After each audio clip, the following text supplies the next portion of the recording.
Hey, everybody. Welcome back to 360 Success Podcast. I'm your host, Dr. Ryan Knight, and today I want to take you into one of the most uncomfortable transformational questions in leadership.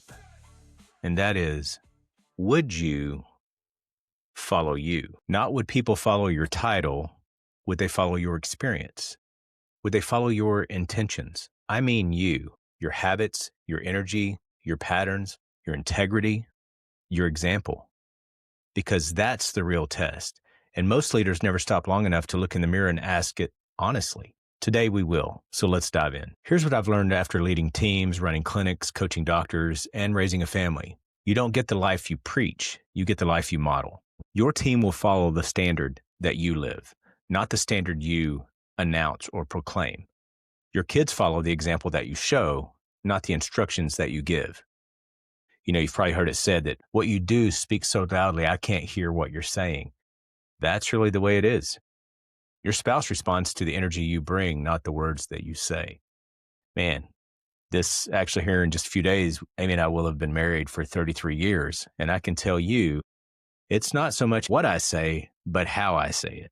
Because I can say something totally inert, like it's just a statement. But if there's an inflection or something she picks up, I can be in trouble. Those of you that are married, you know what I'm talking about. So the mirror test forces you to take inventory. Am I living aligned with what I expect from others? Am I the kind of leader I would willingly follow?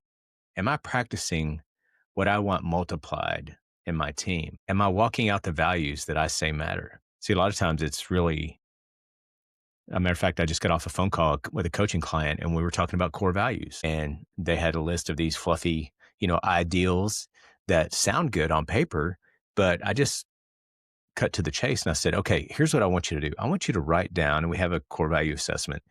I want you to write down like the 4 top things that you filter your decisions through, that you make for yourself and for your team, because that's really your core values.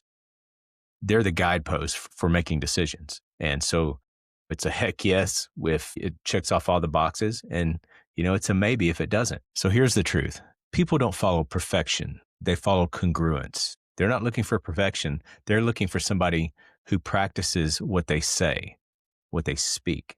They follow leaders whose life matches the message. There is a gap every leader has to confront, though, the gap between the image you project and the reality that you live. That gap is where credibility is either built or lost. And I'm telling you right now, your team can fill the gap. Your spouse can fill or see the gap, and your kids can fill the gap. You know who feels it? You do. That's why some leaders feel restless. They feel stressed, exhausted. They have this imposter syndrome. Most successful people I know have some version of that. They feel overwhelmed or they feel insecure, not because they aren't capable, but because they're living misaligned. Your soul knows when you're out of congruence, when you're not living in integrity. The mirror test is the invitation back into alignment. It asks, what part of your life needs to match the standard you're holding others to? Not out of shame, out of opportunity. Because closing that gap is what makes you magnetic as a leader. It's easy to measure leadership by performance, numbers, goals, and results. But the true measure of leadership is experience. What does it feel like to be led by you, your team? Do they feel inspired, safe? Are they challenged? Do they feel trusted?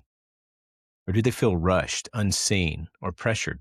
Are you leading with clarity or chaos, confidence or insecurity, vision or reactivity? Your spouse, do they get the best version of you or the leftovers? Well, that's a tough one. Do they feel pursued or do they feel tolerated? They feel supported or overshadowed? Those are some great questions. Man, we could do a whole podcast, probably should do a whole podcast on your spouse getting the best version of you. You have to save something so that you can give effectively and intentionally. And sometimes you're tired, but you have to do it sacrificially. You have to pursue them. You have to intentionally bless them. Your kids, do they see you as present or preoccupied? Man, do they see you patient or irritable? Do they see joy in you or just drained and tired all the time? Do they see you as strong or scattered? Because listen, your kids don't care about your goals. They care about your presence. Your spouse doesn't care about your accolades. They care about your connection. Your team doesn't care about your intensity. They care about your integrity. The mirror test asks, are the people I love and lead experiencing the version of me that I say I want to be? Let's get practical. If you want to become the kind of leader you would follow, here are the non-negotiables. Go first in everything that matters. Don't ask your team to do what you're not doing. Don't expect standards that you don't live. Leaders go first, always. Own your mistakes publicly. You gain more trust by admitting a failure than pretending perfection. Vulnerability increases credibility. There's whole studies on vulnerability. Third thing is keep your promises, especially the small ones. Trust is built in micro moments. Showing up on time, keeping your word, following through, and honoring commitments. Small disciplines lead to massive influence. Number 4, lead with energy, not emotion. Emotion reacts, energy directs. Your team takes on what you carry. Your home absorbs what you bring.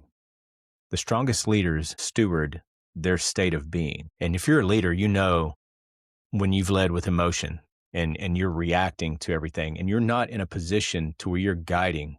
You're not really leading, you're just reacting. And then you start to make decisions where you don't have all the information or you're just reacting to certain news. And that's never a good place to be. You want to lead with energy and intention, not emotion. Number 5, align your private world and public world. There's an old saying in computer science back in, 89, 90 when I was taking it, but it's called WYSIWYG, and it's what you see is what you get, because that most dangerous gap is the hidden one. See, private discipline will lead to public power. Private integrity leads to public influence. Private character builds public trust.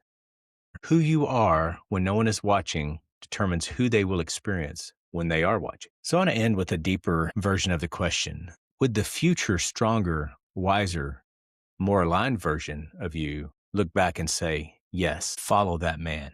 If you could go back in time and advise people, follow him, would you? Would your son say someday, I want to be like my dad or like my mom?